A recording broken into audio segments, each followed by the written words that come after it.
The World Famous Foods with Mr. Nez and Mr. Oz. So this video is going to be baked turkey legs. Here we got our turkey legs. We're going to be marinating them overnight with some thyme, some minced garlic. We got some ginger, smoked black pepper, onion powder, salt, and some garam masala. World Famous Foods, Mr. Nez and Mr. Oz. So here's our turkey legs that we marinated overnight. We're going to brown them with some canola oil. Then we're going to put them all in the oven along with some fennel.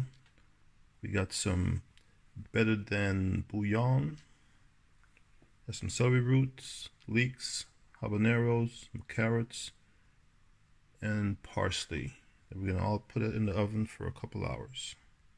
Okay, so we browned our turkey legs. Now we're going to add some vegetables. Now we got water in there. Now we're going to put this in the oven and bake it for a couple hours.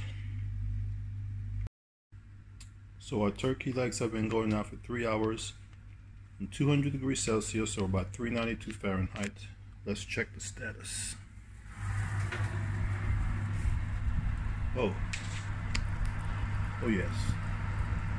Look at that meat coming off the bone. We all done. World famous.